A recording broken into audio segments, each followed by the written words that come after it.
But on the moon... Man will go to the moon. Man will be there, and man will bring great things into the stars, and man will do this, and man will be able to operate with a spacesuit. All right, it's me, your favourite purveyor of proper points. And today, we're going to be having a look at a Jeranism video. Sometimes you are wrong. Yeah, that Jeran. The one who stared down the 24-hour sun in Antarctica and finally shook off the flat earth nonsense. But now, he's got some questions about the moon. Landing on the moon, that is. So join me as we try to guide Jeran from lunar skepticism back to reality. It's time to debunk some dusty moon myths. Shut up and sit down, you big bald f***. Please subscribe. Would you not fake it? You would absolutely fake it. You just got done for 20 years of feeding everybody is in school. They're going to the moon. They're going to the moon. We're going to the moon. Man can go to the moon. Man can work in the moon. Man can do this on the moon. Man can live on the moon. Man can have pipings and toiletries and everything on the moon. So again, to say there's no reason. Right, so I'm guessing you don't think we landed on the moon then. And I'm guessing again that you think they built a massive Hollywood soundstage, hired thousands of people to keep the biggest secret in history. Wow, Neil Armstrong. Hey, wait a minute. You're supposed to be on the moon. And fool the entire planet, including the Soviets, who were watching every move the US made with bated breath. Jeran, faking that would have been infinitely harder, more expensive, and riskier than actually just going and landing on the moon. Also, let me explain what happened with Russia versus the United States. So I talked to a girl in Russia, said, what did you learn in school about the moon race? Did you guys learn that you lose? And she's like, no, that's what they tell the Americans. What they tell the Russians is the Russians were the first animal, first woman, first orbit, first satellite, first man, first everything, okay? And then they knew that there was nothing going on at the moon, and they said, let the United States go to the moon and waste all that money. There's nothing there. And then we went to the moon, and guess what was there? Nothing. So you're saying that Russia, during the absolute height of the Cold War space race, where beating the US was pretty much the only thing that mattered, just went, meh, let the Yanks go, there's nothing up there anyway. Come on, Jeran, be realistic. The Soviets had their own lunar program. They were pouring resources in to get into the moon as well. They tracked US missions intently, and if they thought for a second that it was faked, they would have been screaming it from the rooftops louder than a Welshman watching a rugby match. Exposing a US hoax would have been the biggest propaganda win imaginable, far more valuable than any moon rock, and as for nothing there, what were you expecting? A gift shop? That's the story that Russia gets to tell its citizenry so that they get a little prestige and they all gather around about the fact that they were way smarter than the United States and that the United States went to the moon and got nothing. And the story that we tell over here is the opposite. Okay, so it's just a story Russia told. A big, elaborate tale to make people feel better about not getting there first.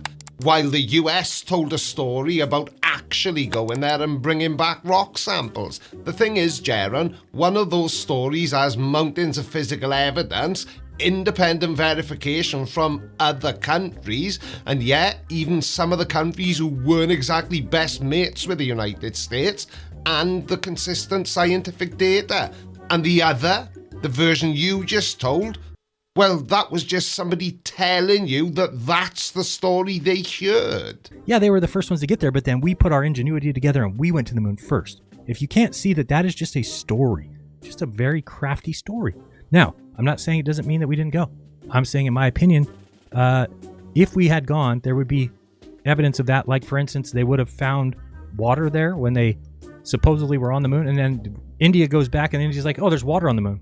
But we never found it. That's like saying the pyramids was just a crafty way to stack some rocks really high. The effort and evidence involved go way beyond the simple story. Now, about the water, you're hitting on something that's evolved over time. The Apollo mission were exploring specific areas, mainly near the equator. And they did find trace amounts of water, though it wasn't recognised as widespread at the time. And they weren't looking for it in 1969 anyway, but it's mainly hidden in the permanently shadowed craters at the moon's poles, areas the Apollo landings didn't target. And if I remember correctly, I think it was in 1971 one of the Apollo missions detected traces of water molecules. And then they didn't go to the bottom of any crater and find water? Who knows? But the other thing that they did that doesn't make any sense, imagine this. They actually had children at home watching the TV when these guys landed on the moon. If you think that they would do that, you're out of your mind. The first moon landing was arguably the most incredible, inspiring and unifying moment in modern history for many people. The whole world was watching. It was a source of immense national pride and encouraged generations to get into science and engineering. And the idea that NASA would go to all the trouble of faking this monumental achievement, but then think, better not let the kids see this potentially fake thing unfold on live TV, wouldn't want to upset them. It's bonkers, mate. The risk of failure was real, absolutely, but the decision to broadcast wasn't about deceiving children. It was about sharing a historic human achievement with everyone on Earth. It was the ultimate look at what we can do moment. What if they got out and died? You think they wanted the entire country to watch that? You think they wanted children sitting there watching these astronauts that go to the moon for the first time and they all... That would have killed everything about America. Jeran, you're absolutely spot on. Space travel is ridiculously dangerous, especially back then. The possibility of something going wrong, even fatally, was horrifyingly real. But to say that they wouldn't show it to kids because of that risk, and that a failure would kill everything about America?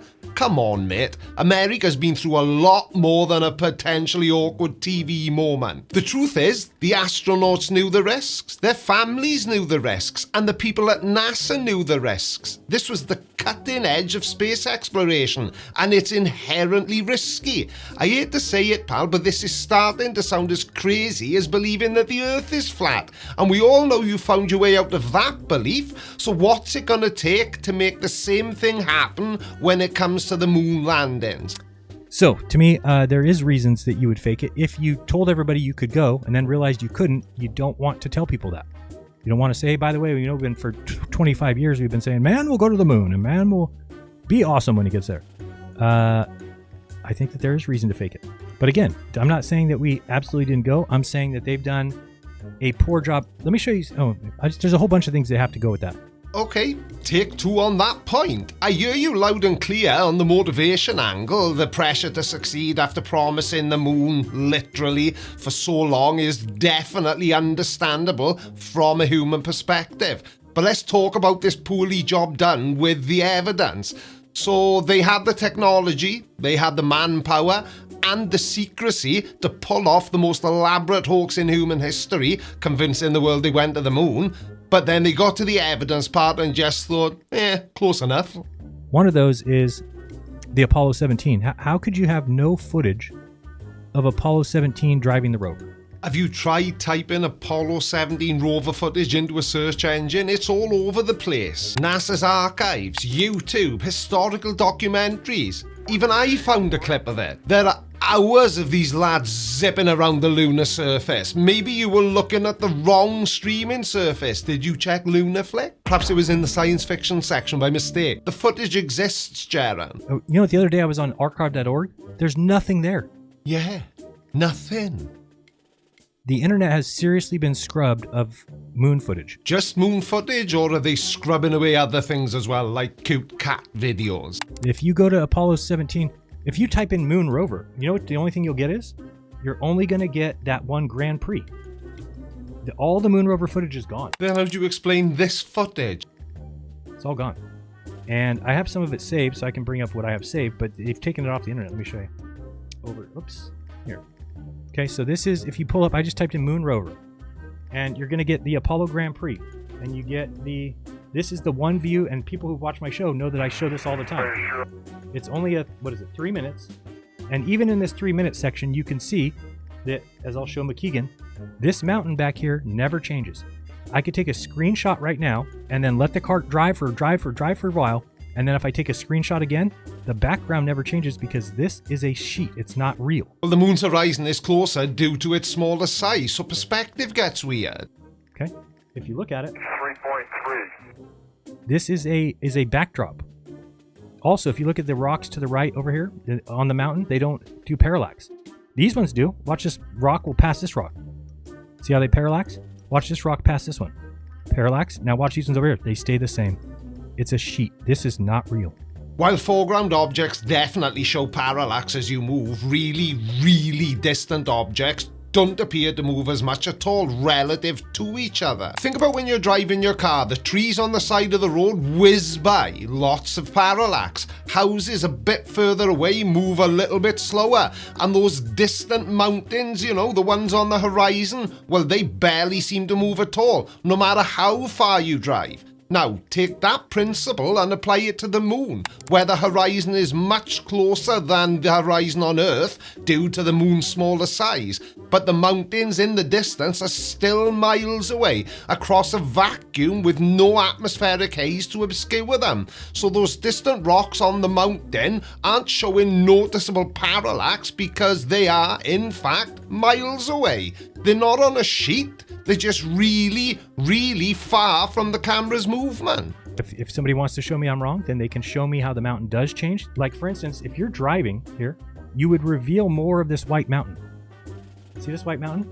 That's how things work. Yeah, but not on the moon. We're talking about a vehicle being driven towards mountains that are on the moon, not Earth. Never do you see more of it because it's a backdrop, so you can't see more of it. Another thing, these guys, when they're talking, they're driving over huge boulders in a go-kart. But their voice inflection never changes. Listen.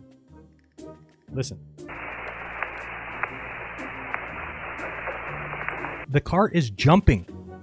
The car is jumping with people in it, and they don't change. Well, you can't hear them talking, but when you hear them talk, watch them. Yeah, I guess in a couple craters we remarked that we saw a boulder distribution that looked like... Look what they're driving over. They're driving over rocks in a metal tire go-kart. Their voices are not changing. If I jump up and down like this, listen to my voice. Hello. That's because I'm bouncing up and down in my chair. Yeah, but you're not bouncing up and down on your chair on the moon wearing a pressurized spacesuit, are you? You're comparing apples to oranges. Now, their voices would have been transmitted through an audio system built into the suit, and variations in their physical movement within the suit or the rover's motion wouldn't necessarily cause significant changes in voice pitch or tone in the audio transmission. They weren't bouncing up and down because they were in a studio. It was linear, like it was a ray pattern. Look, they just jumped. They're in a jumping go-kart talking normal. And people act like we're crazy. Well, I don't think you're crazy, and if anything, you've proven that you're not, because when you went to Antarctica, you were the flat earther who accepted that the Earth cannot possibly be flat because the 24-hour sun evidence completely destroyed everything everybody thought they knew about the flat Earth. But if you keep making videos like this, then people are probably gonna keep thinking that you're off your rocker, mate. No way down. Have you ever driven in a go-kart before? It is the most bouncy, unappealing driving that you've ever done. I agree, I've driven lots of go-karts and they are knee tremblers and they do shake your fillings loose. But I have never, and I will assume that you haven't either, driven a go-kart on the moon. It's not the same thing. And this thing is in a 1/6 gravity environment. Exactly. So whereas here on Earth, if you were driving a go-kart over a rocky track, you'd get a bit of the old... But on the moon... What am I doing? But on the moon, it would be more like this, wouldn't it? Because it's 1/6 of the gravity. You can get mad at me all you want for being logical, but if we went to the moon, then it's weird to me. But weird does not mean fake, does it? I mean, just look at me. Thank you all so much for watching, and I'll see you again soon. Love you. Bye. I don't think... What's the difference between hard and a light? Well, it's easier to sleep with a light on.